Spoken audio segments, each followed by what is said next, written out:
Dostlar üçün qəhrəman idi, pulum olanda zor oğlan idi.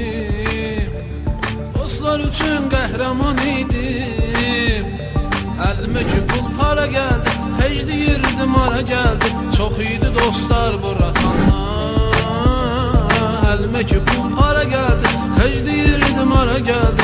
Çox idi dostlar buratanlar. Salam aleyküm qaqaşım, bax mələm ağrıyır başım, qoy mənə baxmasın cavanlar. Arağalım yakan yakalım, vura vura xəyala dalım, yadıma düşür ötən zamanlar, yadıma düşür ötən zamanlar.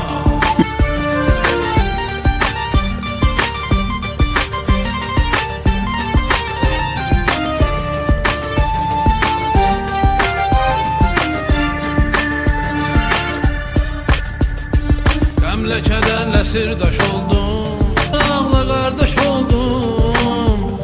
Gözlərimi məst elədim, özüm özümə qəst elədim. Mən o qədər dəydi ziyanlar.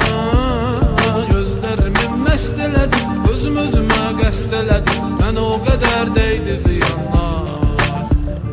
Salam aleyküm qaqaşım, bax mələm ağrıyır başım, qoy mənə baxmasın cavanlar. Yakan yakalım, vura vura xəyala dalım, yadıma düşür ötən zamanlar, yadıma düşür ötən zamanlar. DJ Kamran Production.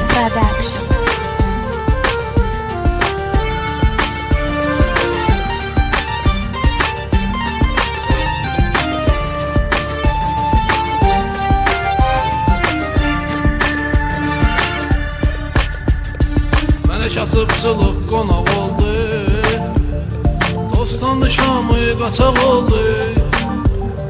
Məni kasıb çılıb qonaq oldu, dostdan şamı qaçaq oldu. Yoxdu çatan dadma mənim, indi düşür yadma mənim, o kafelər, o restoranlar. Yoxdu çatan dadma mənim, indi düşür yadma mənim, o kafelər, o restoranlar.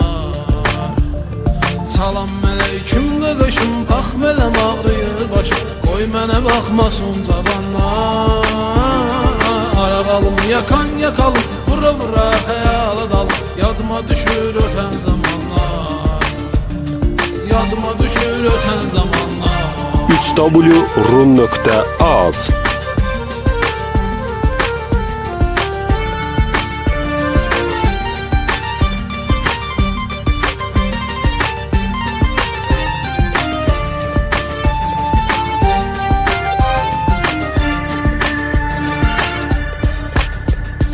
Belə görünür bəlkə qıraqdan, Camal söhbət edir araqdan. Belə görünür bəlkə qıraqdan, Camal söhbət edir araqdan. Düşünmək olmu azmışam.